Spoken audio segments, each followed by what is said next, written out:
I've been waiting so long to do this series. It's my Docker series on DevOps. This is one of the coolest technologies emerging today. And funny story, I tried to make this video like 2 weeks ago. Took me like 4 tries. I finally finished the video. And because I got a new Mac on QuickTime Player, I left my volume off and did not record anything of my 17-minute video. And that sucked. But here we are now. So I just installed Docker on a Lightsail virtual machine. This is the tutorial I ran. It's from DigitalOcean. Just Google DigitalOcean how to install Docker. It's literally just copying these. And then you should get this output after you run sudo systemctl status docker. Systemctl is like, I don't know, I want to call it the engine of Linux. It's probably not anywhere close, but whatever. We get all this stuff. Additionally, you can set up Docker without sudo, but we're gonna skip that and we're just gonna go right into what Docker is. Let me zoom in because I'm blind as a bat. So Docker is a tool used for creating and orchestrating containers within Linux system. Containers are only available on the Linux operating system. And a container is basically a software construct that will isolate a piece of our operating system. There are three main components to the containers that make this isolation possible. There are C groups, which control computational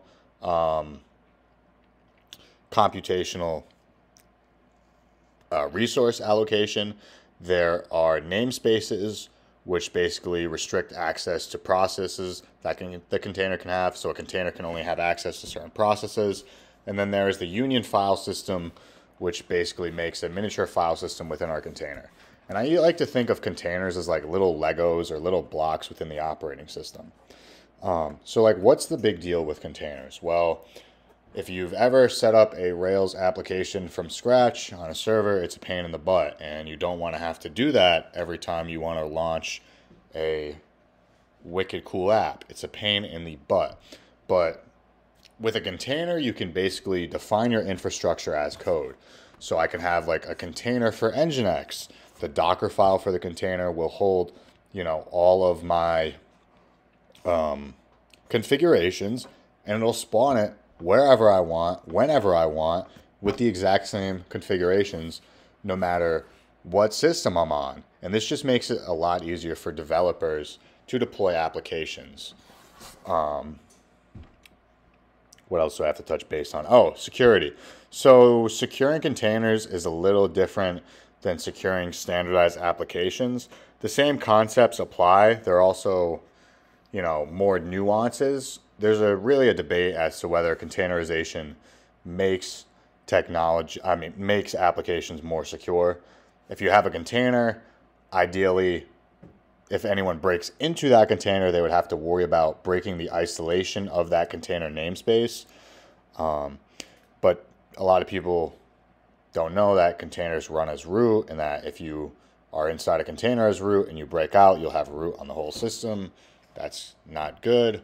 There's also like ways the container can access the host system through mount and stuff. So we're going to get into container security later. For now, we're just going to go over like the basics of container images versus actual running containers themselves.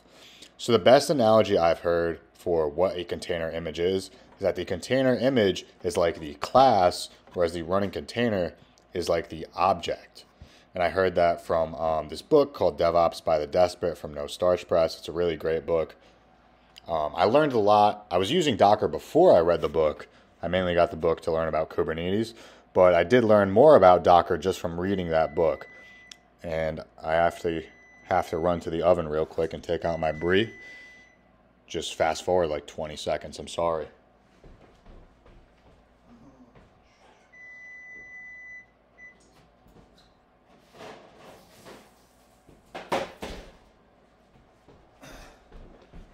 Okay, so we can build, I'm really sorry about that. I'm just strapped for time because my job sucks.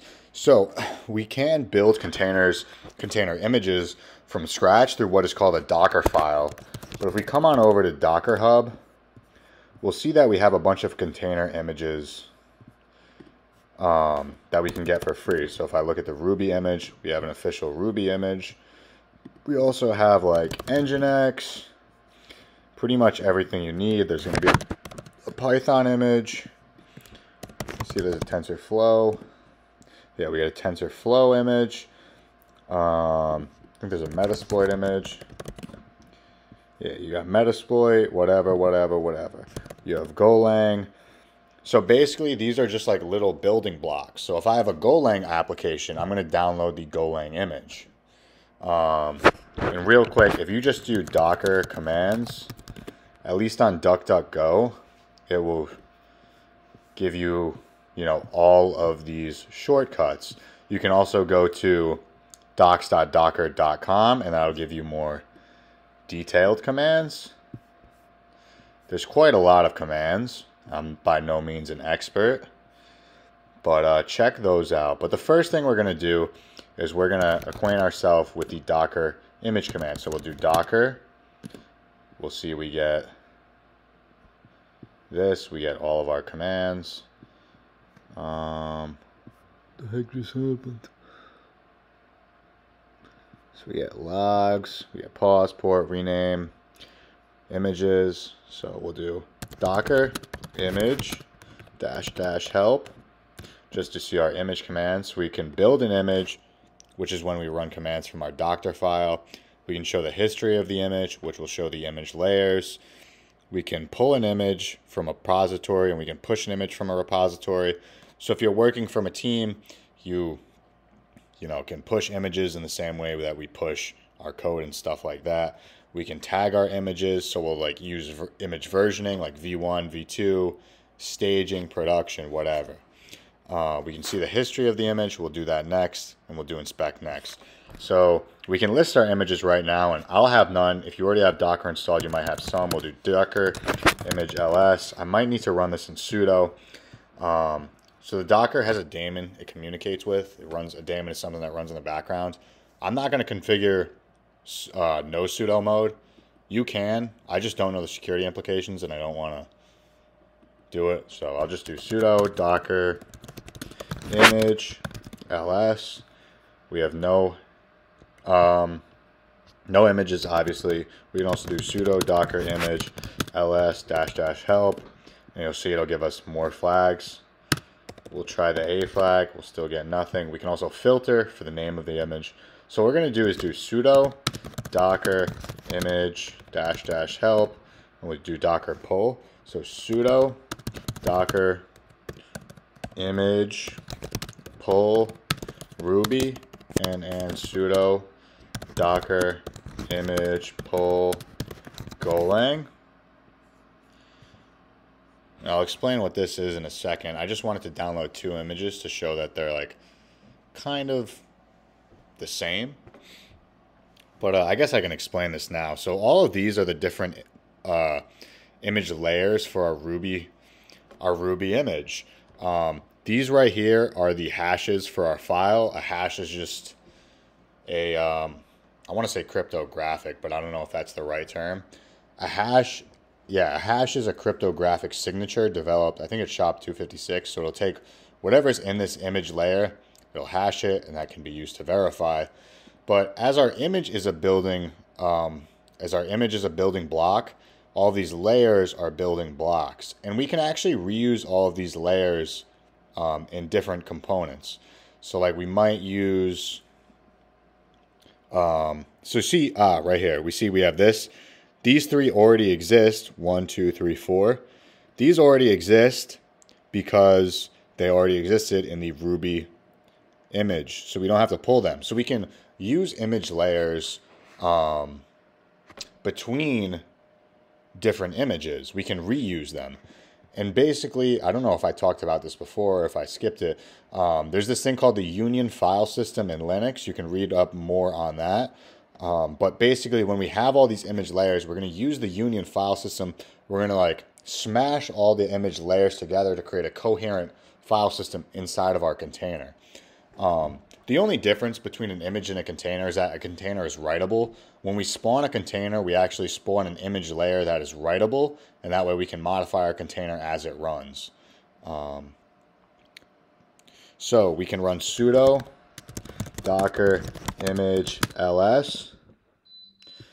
We have our image ID, and let me go shut my air fryer off real quick.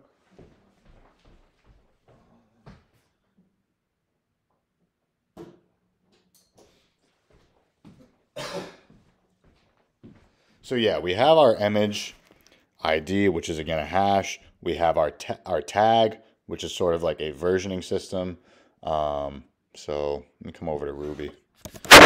See all the different Ruby tags. So you'll have like a tag 3.21, depending on bullseye, slim bullseye, buster. Depending on the operating system, you have Alpine or the language version that you're using. And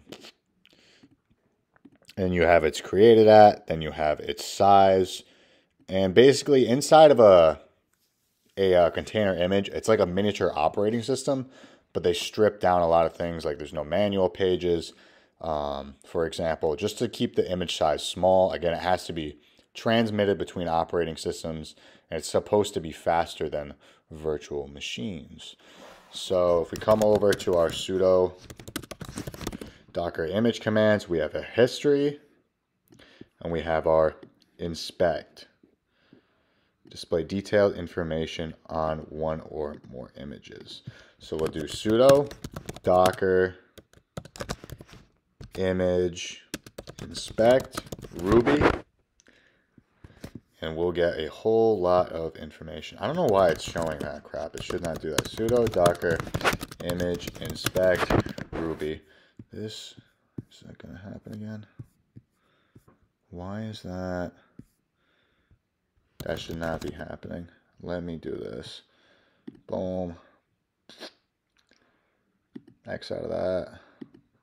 So I just spawned this light sail machine, and I updated everything, and it's still showing the updates when I run other commands and scroll up. So we'll do, oh, know what I can do? Sudo docker image inspect. We'll just pipe that to less. Oh my god, I forgot the image. Sudo docker image inspect Ruby. Pipe it to less. So now we're in the less interface. Let me zoom in because I'm blind as a bat. So we have this is basically JSON data. We have repo tags. We have the SHAs for our things, our layers. This is a container. We have the host name. You see we have environmental variables,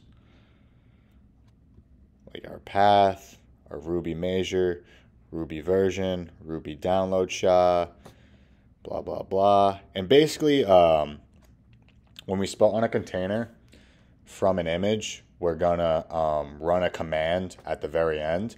And in the case of the Ruby command, it'll just spawn an IRB shell, and we'll run this image and get into the IRB shell in a later video. Volumes, so a volume in a container is like how we store data. Containers are also ephemeral. I did not mention that in the beginning. And what that means is like we can destroy and create containers as needed. So like if we have an application and like it gets bombarded with traffic and it causes a seg fault, we can just pop that container away and spawn a new one. But eventually we'll have to finish our issues. We can attach our container to std in or std out to get information. Type in it. So we have our size, we have our Linux, our processor architecture. These are the file systems, and it merges all these layers. We have our last tag time. So we can do sudo docker image logs Ruby pipe less, and you'll get similar information as far as the